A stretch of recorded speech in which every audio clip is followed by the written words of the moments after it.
Magandang araw sa inyong lahat. Ito ang inyong Spokes ng Bayan, reporting live from the Netherlands. Tayo po ngayon ay pag-uusapan, ano bang itsura nitong kulungan o detention facility ni Presidente Duterte. Hindi niyo po talaga dapat tawagin siyang kulungan kasi wala po yung rehas. Walang hinaharikan na rehas. Siya po ay parang dormitoryo. Pero ang tawag po ng mga taga-Europe dyan sa facility na yan ay Hilton of Prisons. Bakit? Well, ngayon po makikita natin kung ano ang itsura ng detention facility ni Tatay Digong. No? Siyempre po, maganda man yan, ginunto ang hawla pa yan, ay hawla pa rin, pero at least alam natin na walang rehas na hinahalikan ng ating presidente.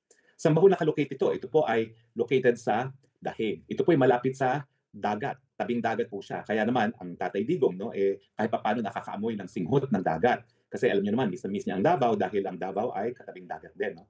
Scheveningen, iwan ba kung anong pronunciation nila, napakahirap ng pronunciation nila dito sa Holland. No? So Scheveningen ata yung pronunciation. Pero ang tawag po dyan ay Given God ultimate love will lead every Christian to a closer walk. Hilton of Prisons. Unang-una, wala pong rehas. Para lang siyang hotel talaga, no, na room by room. Hindi po yan nakarehas. Ang kwarto nila, may kama, merong computer, mantakin nyo yan. At dun sa common facilities, abay, meron pang kitchen para makapagluto yung mga detainees. At merong library. At, believe it or not, meron pang gym. Siyempre po, it is state of the art of prisons dahil siyempre, ang ICC, nais nilang isipin na talagang sila ay nagpo-promote ng katarungan at its best, no? Kaya pati yung karapatan ng mga detainees para sa makataong facilities ay sinigurado nila. Oh, tara kayo, pasok tayo. Tingnan natin itong prison, yung detention facility ni Tatay Digong. Okay? O bakit kaya i-flash na natin ang una nating larawan, okay? Actually, sa aking computer ay hindi pa lumalabas. Ayan, ngayon pa lang lumalabas. Parang meron pa lang delay talaga. No? Pero anyway, bukod po doon sa, ito yung entrance na, no? Nakikita nyo na ngayon yung entrance, no? At ito yung pangalawa ngayon, nakikita nyo, ay ito yung mga kwarto. Nakikita nyo po na walang rehas. Yan po ang kwarto ng mga detainees. No? Ang bilis naman, dahan-dahan lang, no? Ang bilis. Balik mo doon sa detainees, kwarto muna ng detainees. Napakabilis. Naku, ano ba yan? Anyway, sige, mabilis po yan, pero babalikan natin ulit, ha? Yan yung mga facilities. Pero balikan natin, at yan yung hospital. Okay, balikan natin. Okay, una, yan yung common kitchen. Stop. Yan muna yung kwarto. Nakikita nyo po, ha? Wala siyang kasama na ibang detainee. Tapos, dyan po sa kwarto niya, meron pang computer. Bagamat hindi po siya nakakabit. Ito po yung entrance para siya malapalasyo. Ito po yung mga kwarto. Now, pagkatapos ng ito yung hapagtulugan niya, ang next one na papakita nating slide ay, next slide please. Medyo nahihirapan ata ang synchronization. Ayan na naman, bumalik doon sa tore. Ito yung mga kwarto. Pansinin niyo po ha, walang rehas. Wala po hinahalikang rehas. Okay? Ito naman po ang kitchen facilities. So, tignan nyo ha, ang kitchen facilities. Merong kitchen facilities ang kada room nila. No? Hindi lang kapag kainan, meron pa silang mga, kung magluluto sila, ay po pwede silang magluto. Merong microwave po, no? At merong sink. So para talaga siyang mga condominium units talaga. Bagamat ang tawag talaga nila rito ay Hilton of Prisons. Sige, tignan pa natin yung ibang larawan. Okay? Ang susunod na larawan naman ay, siyempre hindi ko alam kung ano yung susunod. Nakatingin din ako dun sa camera. No? Okay, anong susunod na larawan na papakita natin? Ang next na larawan ay yung common siguro, yung common facilities. Ito, common facility. Ito ay parang, sandali atin titignan ko ano to. Ito ay parang social hall. No? Ayan, makikita nyo, no? Meron silang mga recreation facilities. Diyan sila nakikita-kita ng mga kapwa detainees niya. Ang kwento po ni VP Sara, abay, kaibigan na niya lahat doon, yung mga prison guards at saka yung mga ibang nakapreso, mga butante na ng Duterte. Baka mamaya sumisigaw-sigaw na rin ng Duterte, Duterte. At paparehistro na lahat sa Pilipinas para bumoto para mayor yung mga prison guards at iba pa mga detainees sa detention facility. Okay, bukod pa po sa kanilang social hall, tingnan pa po natin ano pa yung facility na nariyan. Naku, may basketball court pa. Pero siyempre si Tatay Digong hindi na yan magba-basketball court. At hindi lang po yan, walang rehas ha. Meron pa yan grounds na po pwede silang maglakad-lakad sa labas na walang escort. Okay? Meron pong bakod pero hindi yan na parang preso talaga na binabantayan sila ng mga preso. Free to move naman sila, labas-pasok. No? Kaya nga po, state-of-the-art prison facility. Kasi ang modern view ng mga detention facility ay hindi para magparusa, para mag-rehabilitate. At ito naman po, wala pa silang napapatunay pagkakasala. Ito po, ganito po ang kwartong tinutuluyan ni PRRD kasi nandun siya sa medical facility. So, ganyan po ang kwarto niya ngayon. No? Lahat ng mga aparatos kapag nagkaroon ng emergency, naroriyan. For all intents and purposes, para siyang hospital detention. No? Kasi kita nyo naman ang facility, kompleto talaga sa medical equipment. Parang na rin niya kita Tatay Digong dahil alam nyo naman, no, 80 na yung ating Tatay Digong. In a few days, magbe-birthday party po kami dito sa Dahig, sa labas ng detention facility. So yan po ang ating detention facility ng ating pinakamamahal na Tatay Digong, at least hindi tayo nagwo-worry, walang rehas, maganda naman ang facilities, ang reklamo lang niya talaga, hindi niya makain yung pagkain, at ang sabi naman ni VP Sara, nagbigay na siya ng mga recipes para naman makatikim si Tatay Digong ng mga gusto niyang pagkain. Ako po, marami akong dalang gourmet tuyo. Susubukan ko po na ibigay dun sa prison, no? At tanggalin na lang nila sa botelya at i-serve kay presidente. No? Pero siyempre, ang hirap kasi dun sa tumatanggap ng pagkain, siyempre may possibility na yung mga kulto ni Joma Season baka magpadala ng pagkain na may lason. So I guess mas mabuti, wag na tayo magpadala ng pagkain. Wag na po. Dahil maraming kulto po dyan ang CPP-NPA dito sa The Hague.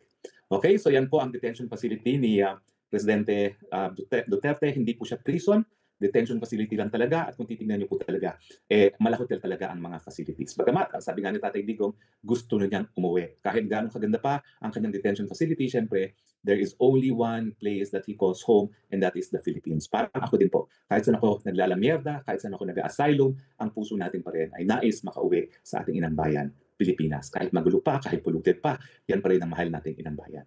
Now, pero pag-usapan naman natin yung mga ibang bagay pa. No? Unang-una natin pag-uusapan, yung fake news. Napansin nyo naman sa aking Facebook, no, na fake news yung balita na nag-apply daw o nag-apply ng asylum si Tatay Digong sa Hong Kong. Unang-una po bagamat kasapi ang China at ang Hong Kong ay kasapi sa China doon sa convention, 1951 Convention on Rights of Refugees and Asylum Seekers, wala po silang lokal na batas para magpatupad niyan. Sa katunayan po, hindi talaga tumatanggap ng asylum seekers ang China, Hong Kong at Macau. Bagamat pagdating sa Hong Kong, hindi naman sila sapilitang mag-deport kapag ikaw ay humingi ng asylum. Ano bang problema kapag hindi sila nagtatanggap ng asylum? Ibig sabihin, hindi ka magiging permanent resident at hindi ka magiging citizen. Ulitin ko po kapag ikaw ay nabigyan ng asylum, ang karapatan mo talagang ibibigay sa iyo ay yung pagiging permanent resident at yung option na maging citizen. Pero yung karapatan ng isang asylum seeker, pag ikaw ay nag-apply for asylum, yan ay yung karapatan na non-refuma. Hindi ka na po pwedeng i-deport dun sa lugar na linayasan mo dahil ikaw ay persecuted. Kaya nga po sinasabi ko, ako, meron na akong non-refuma kasi nakapirma na ako sa application at in fact, binigyan ko ng certificate. Siguro po, in a later broadcast, papakita ko sa inyo yung certificate kasi nakatago Yan talaga ang ipapakita mo kapag merong any attempt na ikaw ay paalisin dito sa Netherlands. Kaya nga po, miski mag-red alert notice pa ang Marcos Jr. administration, kahit ano pang gawin nyo, kaya sa mag-extradition kayo, bagamat ako'y wala namang kaso talaga nakabinbin sa hukuman, hindi po ako po pwedeng ma-deport habang nakabinbin yung aking application for asylum. Ganong katagal ba yan dito sa Netherlands? Ako po, isa't taon at kalahati. At meron pang judicial review kapag ikaw ay hindi napagbigyan. So ako naman po, ang nais ko lang ay kung ako'y mapagbibigyan, at hindi naman po yan na sigurado dahil nga po ang nais ni VP Sara, ayusin ko muna ang asylum status, kung ako'y mapagbibigyan na pagsilbihan muli ang presidente, may peace of mind ako, may peace of mind ng pamilya na makakakonsentrate ako dun sa trabaho. No? Kung mapagbibigyan. Siyempre po, nasa kanila yan. Ako naman, sumunod naman po ako. No? Alam niyo ba ho, talagang sa totoo lang, pang 5 araw ko na dito sa lugar kung saan nag-apply ng asylum. Hindi naman po nakakulong.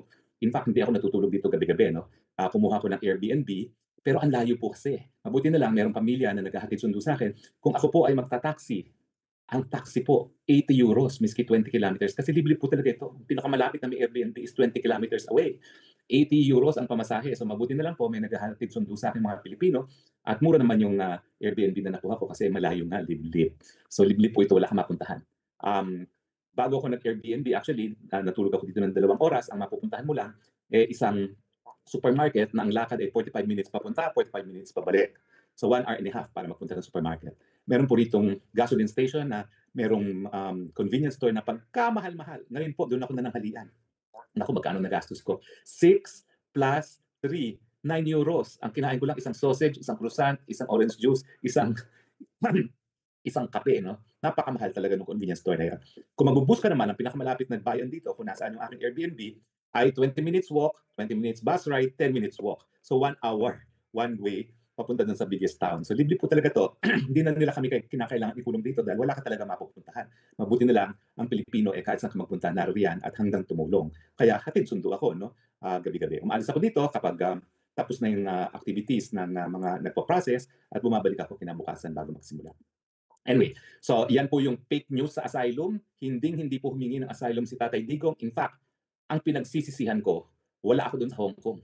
Dahil kung ako'y nasa Hong Kong, hindi ko siya papayagang umuwi hanggang hindi kami nakakasampa ng kaso sa Supreme Court na merong certiorari. Ang nangyari kasi umuwi, ayan, wala nang panahon para magsampa ng mga kaso. Yung kaso na unang-unang naisampa, 4:27 of that day na siya ay pinigil sa airport. Hanggang 4:30 lang ang pagtanggap ng mga petisyon. Ako po, yung petisyon natin na matagal nang nakahanda, ang problema, nagpalit-palit ng signatory. Akala ko si Tatay Digong pipirma, so ready na siya. Kaso, may napirmahan na palang ipalit si Tatay Digong, no? So hindi na pa pwede, naghagilap kami, pwede namang maanak. Tapos nagpalit-palit sila kasi nga wala naman sila dun sa area, no? Una si VP Sara, tapos si Kong Pulong, tapos si VP Sara, tapos si Kong Pulong finally. At tinakbo pa namin sa Muntinlupa para kunin ang pirma ni Kong Pulong. Kaya kinabukasan na null file at syempre nawala ng presidente.